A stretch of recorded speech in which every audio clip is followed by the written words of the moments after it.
In a culture of opposing opinions and challenging times, how do you get your head above water and get a breath of fresh air? You look for hope. You look for answers. And we shift from silos of segregation to social engagement in a quest for solutions. Stop talking about what the problem is and let's discuss how to fix it. Join us now as America Connects with your host, Rob Dalton. Hey, hello everybody, and welcome America. I am Rob Dalton. This is America Connects. Thank you for joining us. We've got a very nice list of guests today, so let me introduce the topic and the show. Our show is about getting answers and solutions and sharing with America what I think and what we feel you need to know. Getting out and around and talking to some of you lately, and with this COVID situation, the COVID-19 and the pandemic, there's been some growing concerns. And in talking with you, as I like to do, and keeping my pulse on what's going on out there, that we've had, with everyone staying at home, concerns about our mental health, depression, and I thought it was time to bring some people on to talk about what we need to do, what we need to look for, and how we need to take care of each other. We are social beings. We are social creatures, and our work environments and our school environments and even our getting around our neighborhoods are often important to feeding our social natures. But lately, as you know, everyone's been stuck at home, quarantining. The adults and the children are all concerns of mine as we have to morph from being not so social into quarantining and isolation.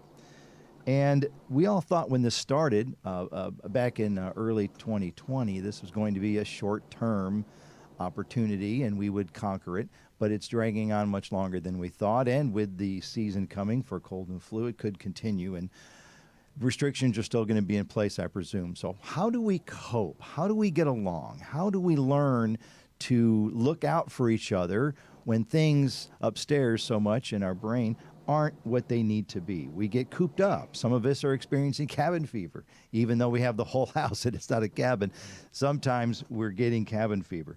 And we've seen instances of growing domestic violence. We are acting out because we don't know how to look out for each other, whether it's self-analysis or evaluation, or loved ones, or even coworkers that we talk to.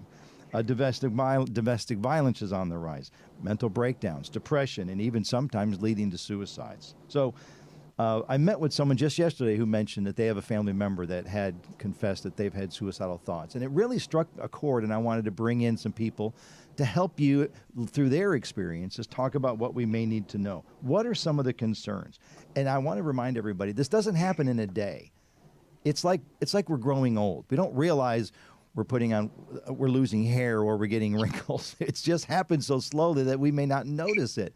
Yet those around us and those we know, we may notice it before they do. So we have some others today that are going to answer a few questions, but I want us to take care of each other and ourselves. And I'm hoping that the information provided in the show today is going to be beneficial for you and those you love and care for. So with that, our question of the day basically is, what cautionary mental health signs can we look for in our families and friends as we all practice isolation at home? So first, let me introduce all of our panel members real quick. We have Gary Mandel. He's an entrepreneur, ultra successful in business, former CEO of W Hotels, currently founder and president of Shatterproof, a nonprofit organization which deals with opioid and substance use issues. We also have George Kappas, director of behavioral sciences and hypnosis motivational institute. We have Bersharn Shaw, a two-time cancer survivor, a two-time author, and founder of You Are a Warrior, a movement and mental health app which features mental health support. And one of our other prize speakers is Dr. Margaret Stager. She's a director of the Division of Adolescent and Young Adult Medicine and Mental Health Medical Center in Cleveland, Ohio. So welcome all of our guests. We have a couple Zoom guests at the end as well, but I want to start with Gary Mandel. Gary, thank you for joining us on the show. We really appreciate it. My pleasure. Thank you for having me. Yes, a little bit of your history here, but tell me a little bit about your story with Shatterproof and your experience, and how can our audience help? Sure. As you mentioned, my career was in business. Yeah. And my older son, Brian, was struggling with addiction for many years, from age 15 through 25. Okay. And tragically, we lost Brian on October 20th, 2011. And it wasn't just addiction that took Brian's life. It was the feeling he had every morning of waking up and feeling like an outcast, of the shame that he felt, the judgment that he felt for simply having nothing more than a chronic illness. And after we lost Brian, I obviously struggled to make sense of what had happened. And as I did so, it became very clear to me that for the disease of addiction, there was decades and tens of billions of dollars of research, wonderful research that existed, and how to prevent many people from ever becoming addicted, and to treat those who were addicted based on science and recovery supports. Yeah. All this information was sitting in peer-reviewed medical journals, and hardly any of it was being implemented. Wow. Including how we think about this disease, the stigma attached to it. And that led to myself leaving my business and dedicating the rest of my life to this cause and forming Shatterproof. Because what I also saw, there was one well-funded national organization for every disease in this country, and that didn't exist for addiction. Really? So we spent 2 years building a business plan to build the American Heart Association, the American Cancer Society for addiction. Wow. When did you get started with Shatterproof exactly? We spent 2012 and 2013 developing a business plan, and we formally launched in the fall of 2013. And is it shatterproof.com? .org, shatterproof.org. Thank you. I was asking for that clarification. Shatterproof.org. Thank you.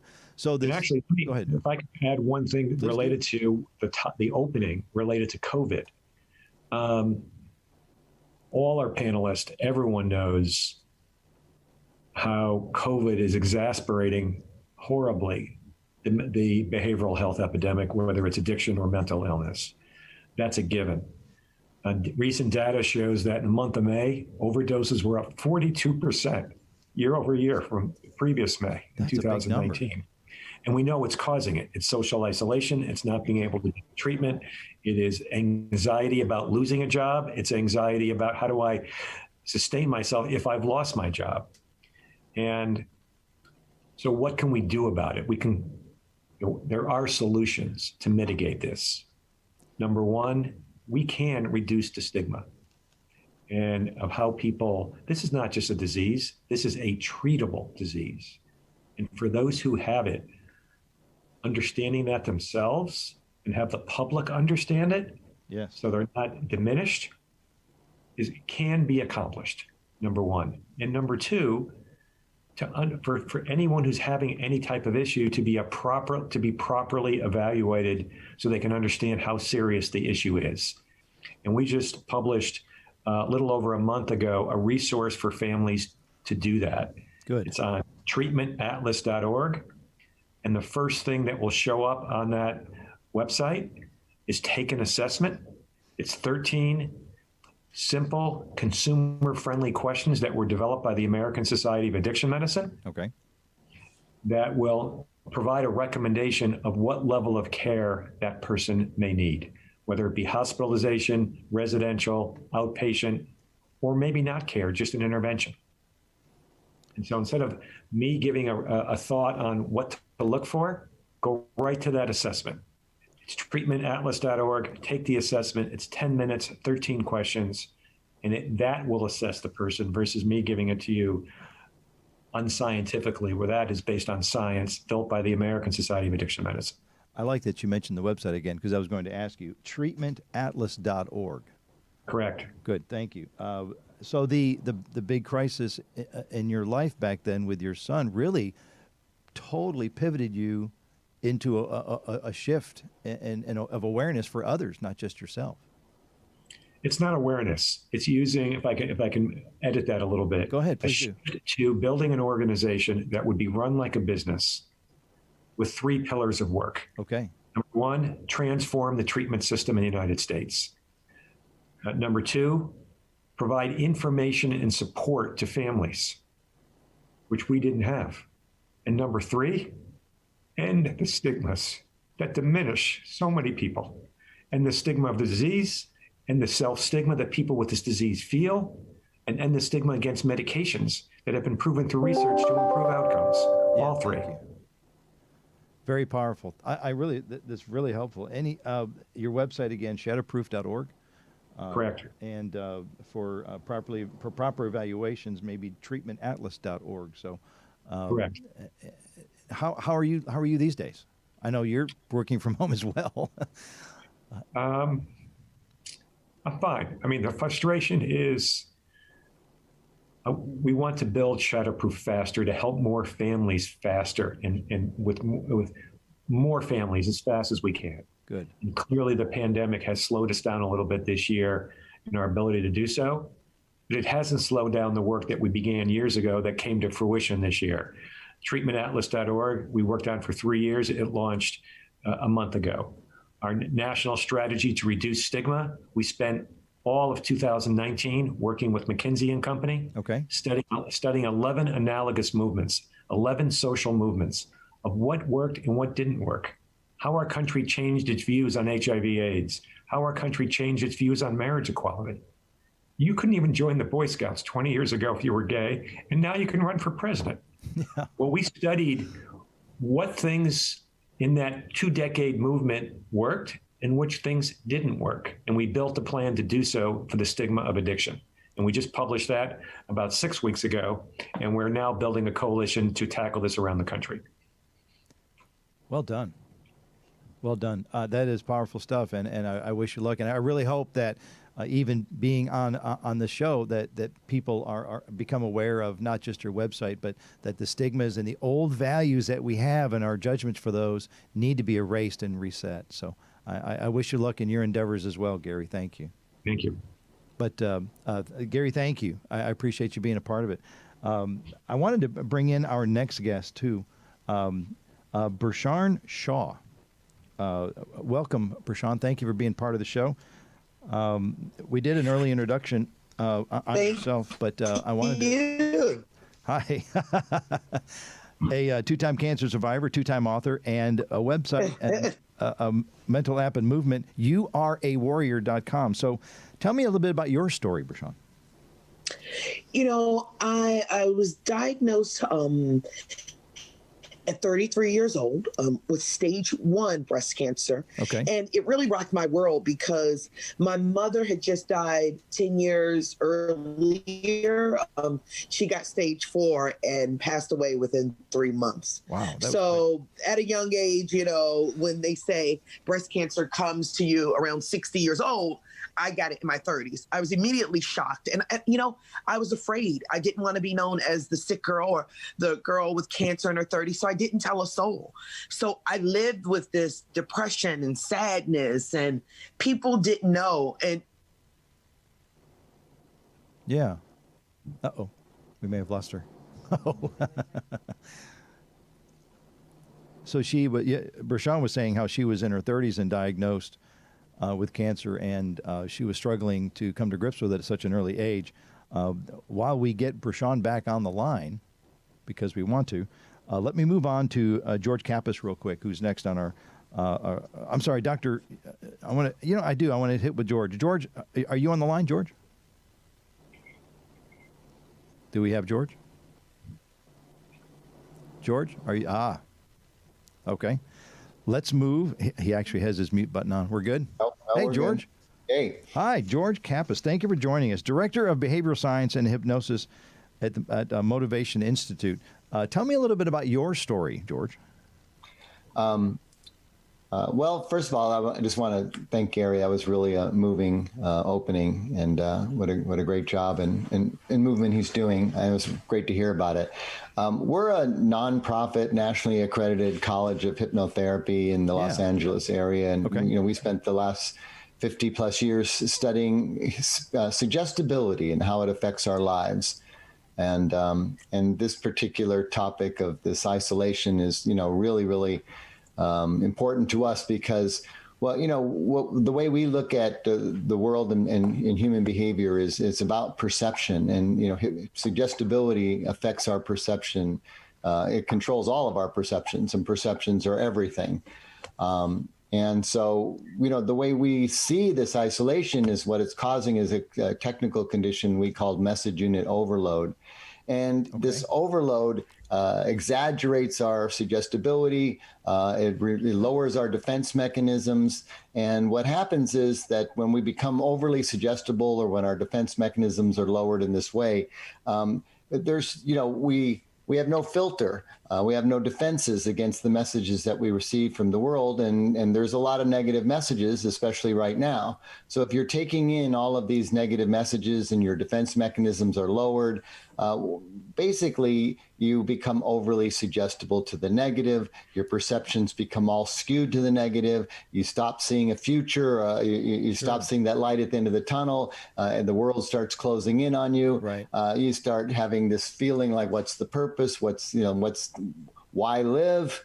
And it's all a very correctable situation. Suggestibility is something that we specialize in. And when you change your perception, all of a sudden the entire world around you shifts instantly. It's true, and I've never heard it put that way. That was eloquently done. But I also wanted to, so many times, even though it may not be a reality, our perception becomes our own reality. And by changing your thoughts, you can change your outcome. So thank you. I just wanted to validate that. So go ahead. I'm sorry. Thank you. You said to make sure we cover the pertinent points of why we're here. Yes. So our college is, we're a nonprofit organization. We have a college of people training in this field, and we're offering, free hypnotherapy sessions via Zoom for this very specific purpose of sort of getting a handle on your suggestibility and start redirecting it towards the positive. And you find that the benefits have become instant as that perception starts to change. Wow. So, it's hypnosis.edu/COVID-19, and it explains exactly how this hypnosis and suggestibility works. It offers you free private hypnotherapy sessions via Zoom. There's no limit to the sessions, that we have people standing by waiting just to help you. And it's a very natural process. You hear everything, you're aware of everything. But what we do is we are specialists in behavioral science about, using suggestibility and helping you to sort of make that adjustment and start redirecting your thoughts, your perceptions to the positive, and then watching what happens when that does. And again, it becomes almost instantaneous. It becomes a physical, emotional release. It's quite profound. Do me a favor and give me the website one more time. Yeah, hypnosis.edu/COVID-19. And it's what you'll find there is basically an article explaining how this works, and then an application where you can apply for these free sessions, and there's no cost, there's no anything. It's just been really, and for us, it's almost been a window into this whole pandemic, because in the application, people explain the symptoms that they're having, and they're there's a very common thread through almost all of them. And, and for us to connect and then watch them so quickly start to just feel differently, see differently, it's really been rewarding for us, this whole process of getting involved in this way. And that's a great, so this is an actual a resource for people who just, and free resource, suggestive therapy. No matter where they live in the world, they don't have to leave their homes. They instantly connect with, a person who's just dedicated to helping them and caring for them, and who's specifically trained, by the college to use their suggestibility to shift to the positive, and stop, instantly, because, when you start, when you're watching what's going on right now and you're listening to the news, and, they have a job to do. Their job is to inform, but they inform too much. And, you start hearing about death rates and all of this. Right. All of that is like panic mode to people. Yeah. And it puts them in this hyper-suggestible state, puts them in this fight-flight. They get stuck there. And then their whole world starts becoming black. Everything they see starts looking bad. And of course, people do not want to stay in pain. So they do turn to really negative sort of coping mechanisms, like, Gary referred to, drugs and alcohol and acting out behaviorally. And all of these are just because they don't have a better choice. They don't have any other alternatives about how to deal with this dark black world closing in on them. And that's just their perceptions. It's just their hypnotic suggestibility. We are all very suggestible creatures, And we apply things to us. How does the world affect us? And so there's a lot of, you were saying a lot of this we take in as ourselves and trying to find a home for it, and we really don't need to be doing that. We're going with Gary's experience and with Dr. Steger coming up. We're going to get into some youth elements. But what are the age limits for this hypnotherapy or suggestive therapy that you recommend? Well, they because of parental consent and all that, they just have to be over 18 years of age. Good. Okay. George, thank you so much. I appreciate your help and the resource. I want to tap in real quick to get back Brashawn. Is Brashawn there? Yes, I am. Hello. Sorry, I don't know. I fell out before. I'm back. Welcome back. We lost you as you were talking about how you were in your 30s with an early diagnosis in your life, and you were trying to cope with that realization. That's where we lost you. Yeah, no, I was in my early 30s, and, in your 30s, you're supposed to be, enjoying life, starting your new career, living life, exploring the world. Right. And I was here, with cancer, going to hospitals, taking a PET scan, taking a CAT scan, sick.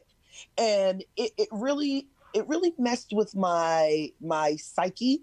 So I went down a path of depression and stress and anxiety. I didn't want to get out of bed. I didn't want people to know me. Like, I covered up completely. And I started lying and making it seem like everything was okay when I was sick. And that really, really got to me because I was in a slump. And going to therapists and doctors, and they say, this is huge with mental health, because with depression, you can go down that dark road, like with addiction and drugs and, smoking and alcohol. And I started It's hard to come out of that alone. Yeah. It is hard to come out of that alone because no one knows what you're going through, right? You're the only one who has stage 4 and you're feeling sick. It's not easy to talk about either. Yeah. You have no one to talk to, I have no one to go to, no one that knows what you're dealing with. And you feel lonely going on all these tests, and then you can die, right? My mother died 10 years earlier. And that's what I kept thinking, I was going to die. How did you shift into you are a warrior? Tell me more about that. Thanks. It's an app and a website that's coming out at the end of the month, September, because every time I would go to get chemo, I had to stay happy and positive. I tried everything, like movies, funny movies, and books. And so I would come into chemo just telling the doctor, I was like, look, I have to live, so I have to be positive. And literally, the doctor came to me one day and said, Brashawn, I want you to speak at an event for Johns Hopkins. I want you to speak in front of a crowd of people, just telling your story. You're so motivational. Anecdotal. Even though you're going through this. And you're so motivational. I want you to come out and just tell people, because they gave me 3 months to live, and I was at almost 2 years when I spoke. And I remember this day so clearly. It was I came to speak in front of everyone. I got a standing ovation, and a woman started standing up, and she said, "You are a warrior. That's what you are. You should be dead, but you're not. You have a story to tell. You are a warrior." And everyone started chanting this. And it became my brand, the warrior brand, the warrior coach, the warrior life coach, the warrior business coach. Because I realized is that when you're down, if you can look up, you can get up. Right? Okay. That makes sense. Have to I'm going to interrupt you for just a moment. I want to say, I want to thank Gary Mandel. We're coming up on his exit point due to time, actual physical time. But Gary, I wanted to say thank you again. Brashawn, I'm going to come right back. But Gary, mention your website one more time, please. It's shatterproof.org. Thank you. Shatterproof.org. And to be proper. And then treatmentatlas.org to learn about treatment and assessment for type of care. And thank you, Bob, for having me. You're welcome. Margaret, George, Brashawn, really a pleasure joining all of you. And thank you. Thank you very much. And thanks for joining America Connects. All right. Have a great day. Thank you. Brashawn, I'm bringing you back in. Thank you. I appreciate your flexibility. Bye, so you picked up your branding by someone saying you are a warrior. Yes, that's where my branding came. And that's where everything came, because I had to realize to get through this, I had to change my mental health. I had to change the way I thought. I had to change the way I was doing things. I had to change, not to don't turn depression into motivate yourself to get out of it. Well, what are you doing that's today? You have to have a pathway to get out of it. How are things going for you today? Where are you today with all this? Well, today, thank God I'm on the other side. I'm 12 years cancer free. I have the app that is launching to help people with motivation, self-improvement, personal development, and support. You can talk to a coach. That's the You Are a Warrior app. I feel good. I coach men and women all around the world, whether it's entrepreneurs, CEOs, execs, or more. I've stepped into my power on the other side. Very nice. Now, the You Are a Warrior, those are the three letters. You, the letter R, the letter A, warrior. Yep. You are a warrior. Yes. Great. Is that a .com? It's a .com. Yep. Okay, it's a .com. The letter U, the letter R, the letter A, warrior, WARRIOR.com. Great. Yes. And in 30 seconds, what exactly is it? One more time so people can relate. Yeah, no. So it's a mental health app, mental health and personal development and support. So I call it the Big Four. We give motivation, personal development, self-improvement, and support. You can talk to a life coach or a business coach or a health coach or a fitness coach or food coach, right? We're here to help you be better and do better, to not suffer in silence. Excellent. And that'll be up by the end of September. Very good. Yep, it will. Very good. Brashan Shaw, thank you very much for your input and for your anecdotes. Thank you. Thank you so much. I'm going to move to someone I'm thrilled to have on the show, Dr. Margaret Stager. You've made time for us today as well, Director of the Division of Adolescent and Young Adult Medicine and Mental Health Medical Center in Cleveland. Thanks for joining the show. Thank you for having me. Can you hear me okay? I can, actually, yes. We hear you just fine. Okay, good. The topic today, what cautionary mental health signs can we look for in our families and friends and children as we practice isolation at home? So what do you have to share today? What can people learn from you? Well, first of all, I want to thank you for having me on the show. I think this is a really, really important topic. And I want to remind everybody that September is Suicide Prevention Month. Oh. So there's a lot of campaigns going on nationally through a lot of professional organizations to raise awareness to just this topic. So you're right on target with this. So thank you.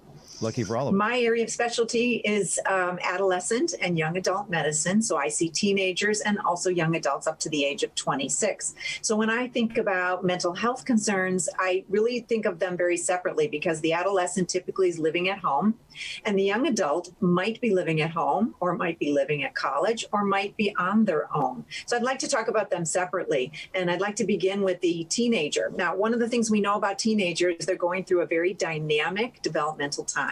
It can be normal for them to want alone time, to want private time, to have time in their bedroom, to decompress from the day or whatever. Sure. Yep. But what we're trying to distinguish here for parents and for the loved ones is, when does this become a problem? What is the difference between boredom, loneliness, and depression?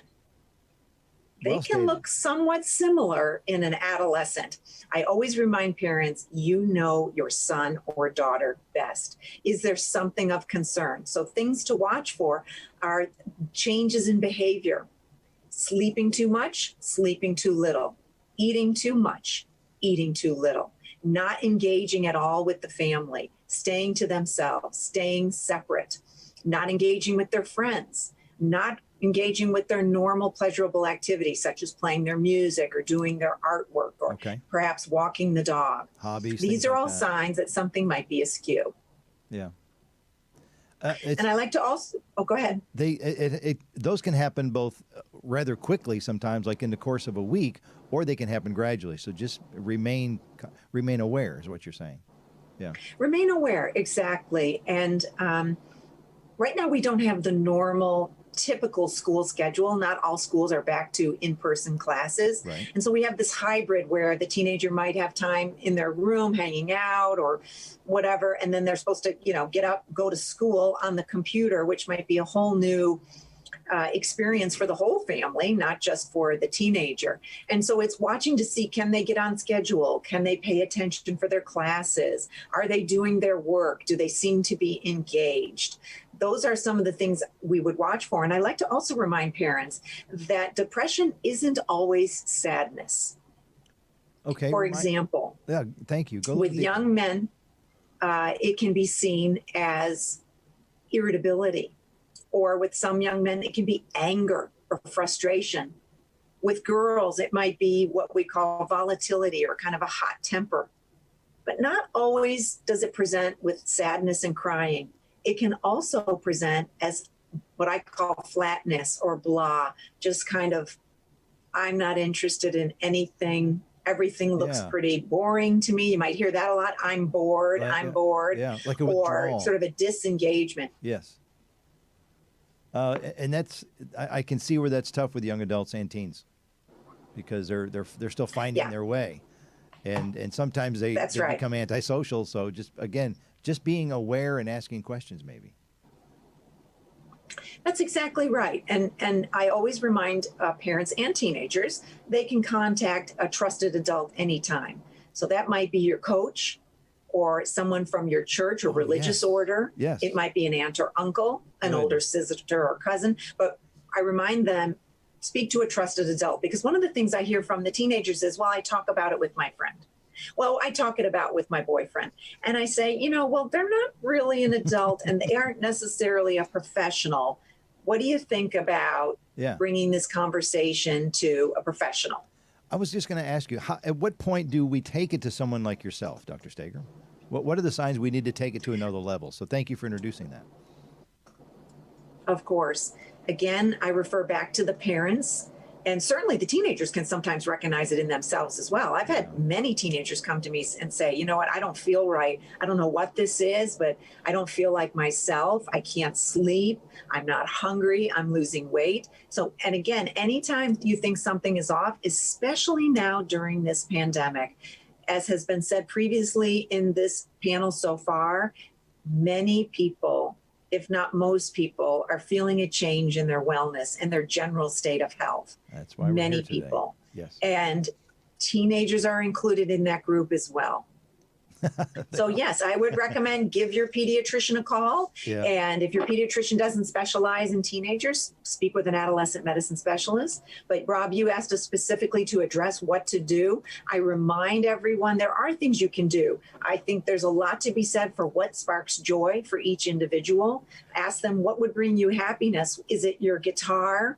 Is it playing with your dog? Is it writing in your journal or doing poetry? Yeah. Do we need to get you some art supplies? Do we need to have a backyard get together with two of your friends, socially distanced? Yes. Sometimes the parent might need to guide the teenager and help them with that. And usually once they're kind of given the tools for that, the teenager can often take right off and do that. But I want to remind parents that they play an important role as regard to being a role model. Guidance. And I do remind parents to, please check in with yourself, because if you yourself are not feeling well, or you yourself are withdrawn or showing signs of depression or anxiety, that you set the tone for the household. And I remind parents, if you think you need to get mental health intervention, please do it not only for yourself, but your family as well. Dr. Steger, that is powerful advice. Thank you very much. I appreciate you being part of the show. Thank you. I really appreciate it. We're going to move to one of our Zoom guests, Jackie Marshall. Hi, Jackie. I'm going to bring you back into the show with some audio so everybody can hear you. Jackie, are you there? There she is. Hi, Jackie. Oh, are we working on a microphone here?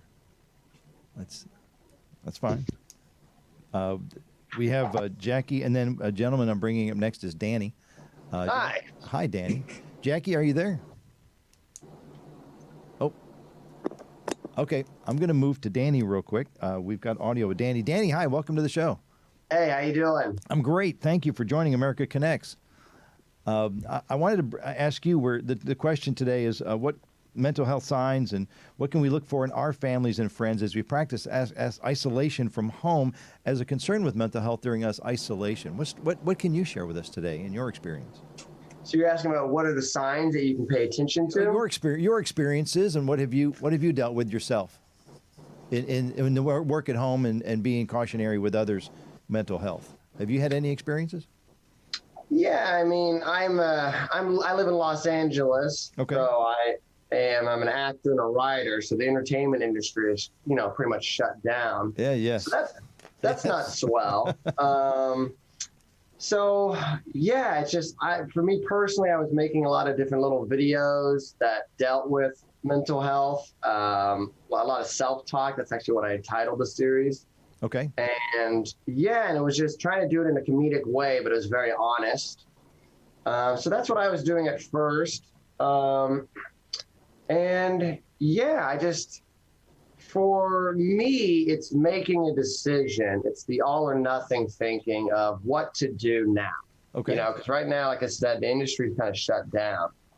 So I need to have some more money come in. And for me, and my anxiety and depression comes from, do I want to keep pursuing the path that I'm on, or do I need to change? Okay. Is it time for a shift? Right. Go ahead. How have you? So you're in the middle of that shift and change in life. How are you coping? Are you reaching out to friends or family, or how are you getting by with this isolation yourself? I'm trying. I definitely reach out to friends a lot and family when I can. And coping. I've been going to the beach a lot. I've been taking lots of hikes and walks. Getting out. Yeah. Trying to get out, of course, socially distanced with my mask. And that's how I've been trying to cope with it. Yeah. So, as with everybody, it's ups and downs. Were the videos you did were they rather cathartic? Were they kind of therapeutic for you to voice some of the things you were going through? 100%. Yeah. Yeah. Because I used to have a series that I did, because I have OCD. So I did a whole series a few years ago, web series about, obsessive compulsive disorder. And again, I did it with a bit of a comedic lens, but it's also very poignant. And there's, some sad moments in there too, because it's real. And I want people to laugh and have fun. Sure. But I also want to teach as well. And that's why I like doing those. Even these 1 minute videos I've been doing, I got so many responses saying, this is exactly my brain, which is, what I want to hear. Yes. Well, not for them personally. That's awful. But they can relate. But it's nice that A, I'm not alone. And then B, that it struck a nice nerve with people. You bet. And it's not just completely depressing. Hopefully it makes people laugh. So there's still some hope, Yeah. Even if you just share it with family, it doesn't have to go worldwide. Let everybody It'd be nice. Yeah. But letting everyone in a little bit, being a little vulnerable can be very powerful. It is. That's the only, I'm not someone who, if you want to talk to me, I guess, even though I'm doing it now, if you want to talk one-on-one, I can open up to you. But I much prefer doing it artistically. I get it. I can hide just a little bit of myself. Yeah. There's a bit of a layer there. A little bit of a mask, sure. Yep. Danny, thank you for being part of the show and being so open and honest. I appreciate that. Yeah. We have had a wonderful set of guests today. We had Gary Mendel, who the purveyor of shatterproof.org. Addiction is indeed treatable. He also offered to be properly evaluated on online resources, treatmentatlas.com. Brashawn mentioned a warrior, YouAreAwarrior.com. It's an app and a movement and a website coming up this month. George Kappas with hypnotherapy talked about suggestive therapy. Dr. Margaret Stager talked about teens and adolescents and what we can look for, as well as with young adults. And Danny Jordan was able to use some self-promoting videos, actually, to help deal with some and share some of his concerns as well. Going back around real quick, Dr. Stager, thank you again. Any final comments? Yeah, the final comment that I would like to remind everybody is that it's okay to be struggling with your feelings right now. A lot of people are going through this, and I highly recommend that you reach out to a trusted adult, a trusted professional. Perhaps it's your family doctor, your pediatrician, your coach, or someone else in your community, such as a religious leader, but that this is very common. Don't let anybody tell you otherwise, and it's very treatable. It is. It is. Thank you. George Kappas, suggestive therapy. Thank you for being part of the show. Any closing commentary? Well, just that everyone needs to remember there's really two diseases out there. One is the COVID-19, and the other one is the disease of perception, that our perceptions control and affect our realities. And that, we do want to offer free private hypnotherapy sessions in the convenience of your own home via Zoom. It's absolutely free, and it's at hypnosis.edu/COVID-19. That's hypnosis.edu/COVID-19. And have a trained professional connect with you and work with you for a series of weeks to help you get that perception moving in a positive direction. It is powerful. Thank you, George. And Danny, thank you for being part of the show. Any closing comments? Yeah, for me, if you can try to find a creative outlet, doesn't have to be making videos, whether it's writing down, journal entries, anything, just to try to get some of those feelings out, because you will find that you're not alone, and not being alone in the struggle means a lot. So you're right. Maybe give that a try. And that's the thing I heard as a pervading message through all this is you may feel alone, but you're not. There are people that care about you, and you may not even realize how much they care until you ask. You are not alone. Reach out and talk to somebody. Ask for help. It's not a weakness. People want to help each other. Sometimes they just don't know when that door is going to be opened. So thank you, all of you, for being a part of the show. I hope, as an audience, that you too felt it was a powerful show. I was really touched and moved by some of the personal stories and anecdotes people shared, and how much they care as a professional. It is a powerful thing. I hope you learned something. Maybe a lot to help you actually help yourself, but to let's take care of each other. America, we need to stay connected. We really do. And looking out and helping each other, it is powerful. And we are in this together. And I wanted to thank everybody once again.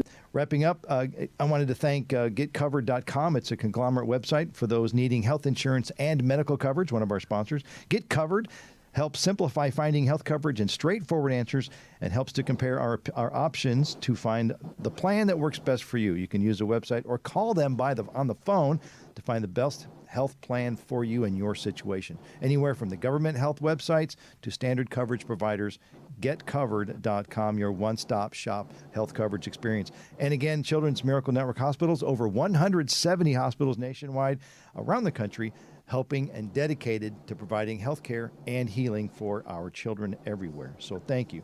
Once again, thank you for being part of the show. We hope we open up your empathetic channel and are willing to help yourself. Self-care is important, but let's keep an eye on each other as well.